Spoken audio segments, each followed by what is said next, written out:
കൊടും ക്രിമിനലുകൾക്ക് പരോൾ നൽകി അതിലൂടെ അർമാദം കണ്ടെത്തുകയാണ് LDF സർക്കാർ. CPM അനുഭാവികളാണെങ്കിൽ ജയിലുകളിൽ രാജകീയ സ്വീകരണമാണ് തടവുപുള്ളികൾക്ക് ലഭിക്കുന്നത്. പോലീസിന് നേരെ സ്റ്റീൽ ബോംബ് എറിഞ്ഞ ഒരു കൊടും ക്രിമിനലിന് 1 മാസത്തിനിടെ 2 തവണയാണ് പിണറായി സർക്കാർ പരോൾ അനുവദിച്ചത്. ഈ വിഷയം സഭയിൽ അടിയന്തര പ്രാധാന്യത്തോടെ ചർച്ച ചെയ്യണമെന്നാവശ്യപ്പെട്ടത് പ്രതിപക്ഷ നേതാവ് VD സതീശനാണ്. സഭയിലെ മറ്റ് ചർച്ചകൾ നിർത്തിവെക്കണമെന്നും ക്രിമിനലുകളെ തോന്നിയ പോലെ തുറന്നുവിടുന്ന ഏർപ്പാട് സഭ നിർത്തിവെച്ച് തന്നെ ചർച്ച ചെയ്യണമെന്നും VD സതീശൻ ആവശ്യപ്പെട്ടു.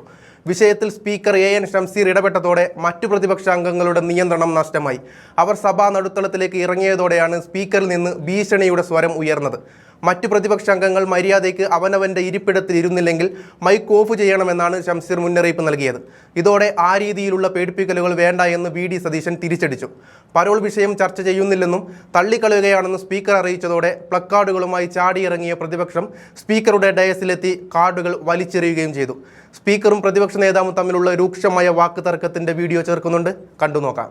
ലഭിച്ച നോട്ടീസ് പയ്യന്നൂരിൽ പോലീസിനെ ബോംബെറിഞ്ഞ കേസിൽ ശിക്ഷിക്കപ്പെട്ട പ്രതികൾക്ക് പരോൾ നൽകിയതായും പരോൾ അനുവദിക്കുന്നതിനായി പോലീസ് ഉദ്യോഗസ്ഥർ കൈക്കൂലി വാങ്ങിയതായും പറയപ്പെടുന്ന സംഭവം സംബന്ധിച്ചാണ്. ചട്ടം 50 പ്രകാരം സഭാ നടപടികൾ നിർത്തിവെച്ച് ചർച്ച ചെയ്യാൻ പര്യാപ്തമായ അടിയന്തര പ്രാധാന്യമില്ലാത്തതിനാൽ പ്രസ്തുത നോട്ടീസ് പരിഗണിക്കാൻ നിർവാഹമില്ലെന്ന് അറിയിക്കുന്നു. ആവശ്യമാണെങ്കിൽ നോട്ടീസ് നൽകിയ അംഗത്തിന് സബ്മിഷനായി വിഷയം ഉന്നയിക്കാം. ഓർഡർ. യെസ് സർ ചട്ടം ഫ്ലോർ ഓർഡർ ആക്കാൻ പറ പ്ലീസ്. അദ്ദേഹം സംസാരിക്കട്ടെ.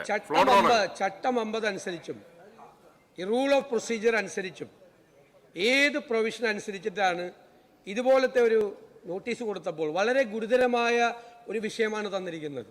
ചട്ടം ലംഘിച്ച്, നിയമം ലംഘിച്ച് പരോള് ക്രിമിനലുകൾക്ക് കൊടുത്ത് ക്രിമിനലുകൾ തെരുവിലിറങ്ങി കലാപം നടത്തുകയും ക്രിമിനൽ കുറ്റകൃത്യങ്ങളും ചെയ്യുകയും ചെയ്യുന്ന ഗൗരവതരമായ വിഷയമാണ് ഈ സഭാ നടപടികൾ നിർത്തിവെച്ച് ചർച്ച ചെയ്യണമെന്ന് ഞങ്ങൾ ആവശ്യപ്പെട്ടത്. സർക്കാരിന് സൗകര്യമില്ലാത്ത കാര്യങ്ങൾ നിയമസഭയിൽ ചർച്ച ചെയ്യില്ല എന്നാണോ? അല്ലാത്ത കാര്യങ്ങളെക്കുറിച്ച് ബഹുമാനപ്പെട്ട സ്പീക്കർ കുറേ ചർച്ചകൾ ഇവിടെ നടത്തി, ചർച്ചയ്ക്ക് എടുത്തു എന്ന് പറയുന്നു. സർക്കാരിന് സൗകര്യമില്ലാത്ത കാര്യങ്ങൾ നിയമസഭയിൽ ചർച്ച ചെയ്യില്ല എന്ന് പറഞ്ഞാൽ അടിയന്തര പ്രാധാന്യമില്ല എന്നേ പറയുന്നുള്ളൂ. അല്ല, ക്രിമിനലുകൾ തെരുവിലിറങ്ങിയാൽ അങ്ങയുടെ ടീമിനെ ഒന്ന് ഓർഡറാക്കി ഇരുത്തണം. അങ്ങനെ PK ബഷീർ സീറ്റിലിരിക്കുന്നില്ലെങ്കിൽ പ്രതിപക്ഷ നേതാവിന് മൈക്ക് കിട്ടില്ല. അല്ല, അങ്ങനെ പറയില്ലേ? ഫ്ലോർ ഓർഡർ ആക്കണം. അദ്ദേഹം മുതിർന്ന അംഗമാണ്. നിങ്ങളുടെ ലീഡർക്ക് LOPക്ക് സംസാരിക്കാൻ നിങ്ങളെന്നെ അവസരം കൊടുക്കണം. നിങ്ങൾ തന്നെ ഫ്ലോറിൽ ഇറങ്ങിയാണെന്നല്ലോ.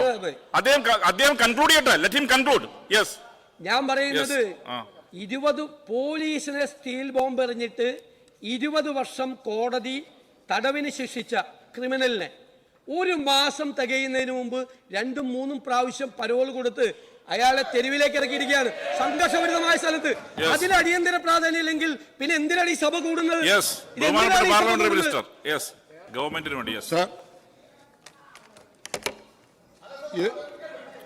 അവതരിപ്പിക്കൽ അദ്ദേഹം പറയട്ടെ, ക്ലാരിഫൈ ചെയ്യട്ടെ.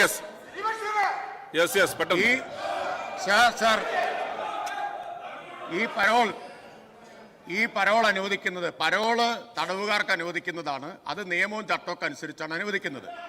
അനുവദിച്ചത് അവസാനം അനുവദിച്ചത് 8/1/2026 8/1.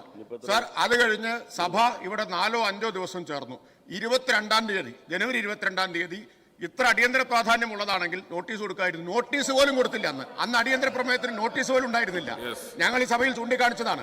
അപ്പൊ ഇപ്പോ വിഷയദാരിദ്ര്യം കൊണ്ടാണ് പ്രതിപക്ഷം ഈ നോൺ ഇഷ്യൂ ഉയർത്തിക്കൊണ്ടുവരുന്നത്. അങ്ങ് പറഞ്ഞതിനോട് ഞാൻ യോജിക്കുന്നു. അവർക്ക് ഇത് ഉന്നയിക്കണമെങ്കിൽ സബ്മിഷനിൽ ഉന്നയിക്കുന്നതിന് ഞങ്ങൾക്ക് വിരോധമില്ല സർ, സർക്കാരിന് വിരോധമില്ല. അപ്പൊ നേരത്തെ ഈ വിഷയം ഉണ്ടായിട്ടും അങ്ങനെ ഒരു പ്രശ്നം ഉണ്ടെങ്കിൽ അടിയന്തര പ്രാധാന്യമുള്ളതാണെന്ന് തോന്നിയിരുന്നെങ്കിൽ 22 നോട്ടീസ് കൊടുക്കായിരുന്നല്ലോ. ഒരു നോട്ടീസ് കൊടുക്കാൻ പോലും അന്ന് തയ്യാറാവാതിരുന്ന ആളുകൾ ഇപ്പൊ ദാരിദ്ര്യം കൊണ്ടാണ് സർ വരുന്നത്. പിന്നെ ഒരു കാര്യം കൂടി ഇവർ പറയുമ്പോ എല്ലാം പറയണല്ലോ സർ. ഉമ്മൻചാണ്ടി മുഖ്യമന്ത്രിയായിരുന്ന കാലത്ത് ചീറ്റിംഗ് കേസിൽ ശിക്ഷിക്കപ്പെട്ട ശിക്ഷാളവ് കൊടുത്ത് ബഹുമാനപ്പെട്ട പ്രതിപക്ഷ നേതാവിന് അറിയാം ഈ വിഷയം ചർച്ചയ്ക്ക്. നോക്കൂ, പ്ലക്കാർഡുകൾ നോക്കൂ. ചർച്ചയ്ക്ക് ധൈര്യമില്ലേ? അതിനർത്ഥം നിങ്ങൾക്ക് തന്നെ അറിയാം ചർച്ച എടുക്കില്ലെന്ന്. കാരണം ചർച്ചയ്ക്ക് എടുക്കാൻ സാധിക്കാത്ത പോയിന്റ് കൊണ്ടുവന്ന് നിങ്ങൾ പ്ലക്കാർഡ് ഉയർത്തുകയാണ്.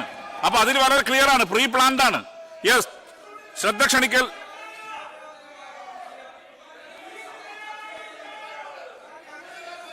യെസ്, ഞാൻ പറഞ്ഞല്ലോ, പ്രതിപക്ഷങ്ങൾക്കെല്ലാം അറിയാം ഈ വിഷയം ഫ്ലോറിൽ വരില്ല.